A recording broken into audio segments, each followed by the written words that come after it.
happening March 2nd at 6 p.m. We want to first start by saying, please refrain from talking unless you are the speaker. Please be respectful. Please keep your questions and comments relevant to today's topic. Please wait for the presenter to finish before speaking. And if you have any additional questions or concerns, please feel free to email it to the planning email address. My name is Adriana Eccles. I'm one of the planners on staff. We also have Matthew Williams, which is our planning administrator. And then we have a senior planner, Victoria Young, and Alani Joseph, also a planner that helped assist outside. Some important dates. For rezoning and special use permit, this will really pertain to the text amendment that's on the agenda. We'll have that planning commission April 15th. However, that date may change, so please stay up to date on the website because there may be an election that might affect that date. And then mayor and council public hearing will be May 12th. For the modifications for today, your public participation plan report will be due March 31st, and then that mayor and council public hearing was moved to April 15th. For the public participation, please note that modifications are required to schedule at least one community meeting, no further than 5 miles from the subject property, with audio and a visual recording of that meeting, and that must be sent out 30 days prior. And it also should include 3 hearing dates, so that will be your public participation meeting. In this case, for modification, it'll be 2. It'll be the public participation meeting, and then it'll be the mayor and council date. So you should have 2 dates on that. We have an example of what that postcard should look like. At the conclusion of that meeting, you have to submit a public participation report, which for modifications, it'll be due March 31st again. This is just a snapshot of our calendar. We're currently on cycle 4 for rezonings and special use. For modifications, we're on cycle 4. So again, today is that community zoning information meeting. Your next deadline will be March 25th, which will be the public notification and the sign posting. You'll pick that up here at City Hall and post on the property. And then your public participation, that report will be due March 31st, as mentioned. And then that new mayor and council public hearing will be April 15th. The first thing we have on the agenda is the text amendment, TA 26-002, an ordinance to amend the City of South Fulton zoning ordinance for the purpose of amending regulations related to home-based businesses and for other lawful purposes. All right, good evening. My name is Matthew Williams. I'm representing the City of South Fulton regarding to this text amendment. Again, this text amendment seeks to regulate or to replace and repeal our home-based businesses. Currently, that section is Section 303.01 entitled Home Occupations of Article 3, Restrictions on Particular Uses, which is part of Appendix C, which is in our zoning ordinance. So this text amendment hereby is repealing and replacing and reads as follows. Section 303.11 Home Occupations. It provides a new purpose, a new location, the alteration of a structure.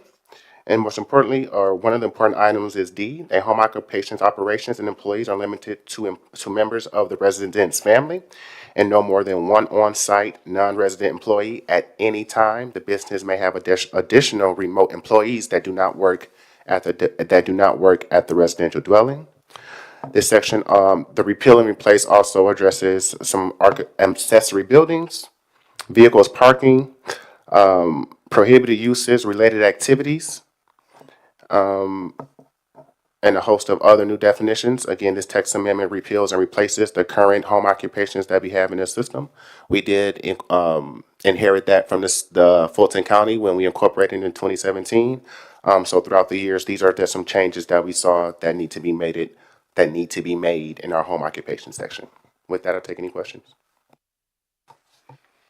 Thank you. Seeing no questions, we'll move to the next case. The next case we have is M26-007. The address is 07600 6,190 at Coweta Road, and 5675 Dawson Road.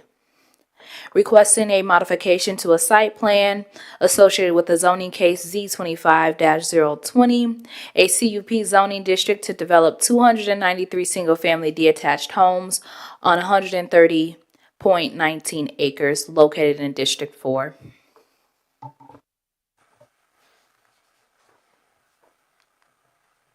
Good evening, everybody. My name is Josh Mahoney. I'm an attorney at Battle Law PC, here discussing this modification. Got a short presentation for you all. The property is outlined here in red. This property recently went through the rezoning process. I think it was just last year, and at that time, it was approved to be rezoned to CUP for the plan I'm showing on the screen. This plan shows a minimum lot size of 9,000 square feet. And basically what happened was when we were going back and looking at the plan, we saw that some of the lots were in the stream buffer areas. And so we needed to go back and adjust the lot size a little bit. So what we've been working on is a site plan that a site plan that shows a minimum lot size of 6,600 square feet, and that's shown here. But what we have also been working on is another way to go about it with a site plan that maintains the 9,000 square foot minimum lot size, drops the number of units to 282 units, and then also uses easements to maintain the area for some of these properties to get around the buffer issue. And so what I've got here, this is really hard to see. This is the square footage of all the lots on that 9,000 square foot minimum plan. It just shows that all of the lots do in fact meet that minimum. Some of them are much larger than 9,000 square feet, but that's what we're showing here.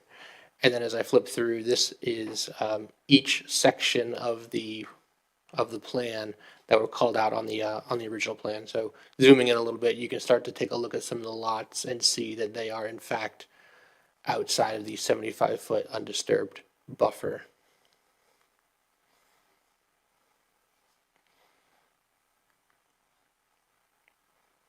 And that's actually all I have for the presentation. I'm going to continue flipping through these so we can just take a look, but I'll take any questions in the meantime.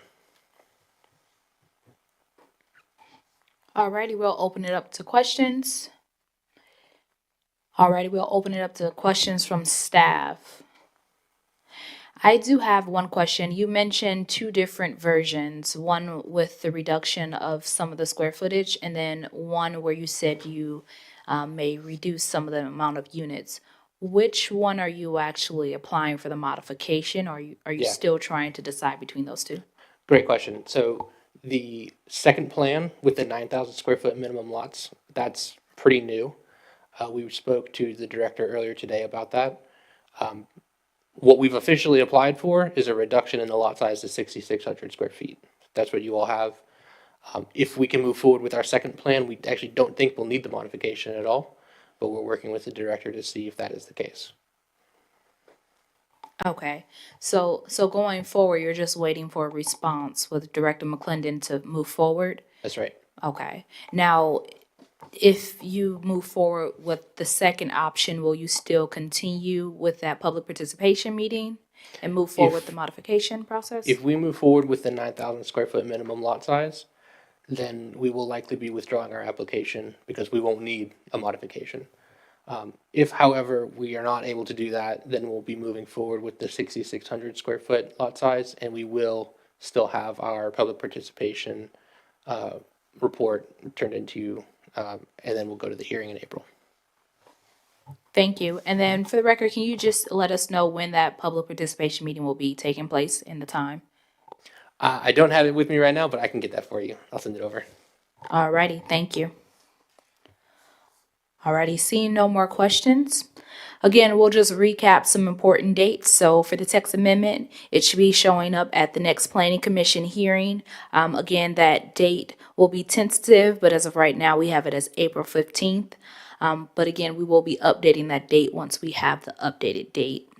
And then the mayor and council date will be May 12th.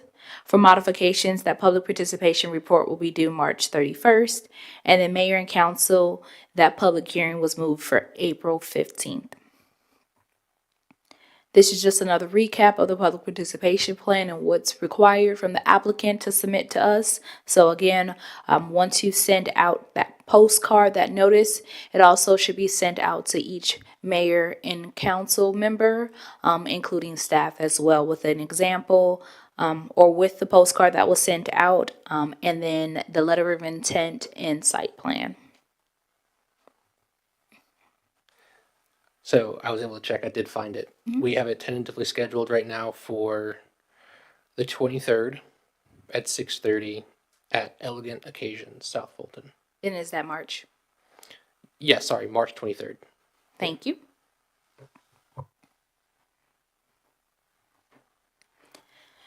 This is just a snapshot of the calendar for rezoning and special use. And then a snapshot of the modification calendar. Thank you for participating in the CZIM meeting. Have a good one.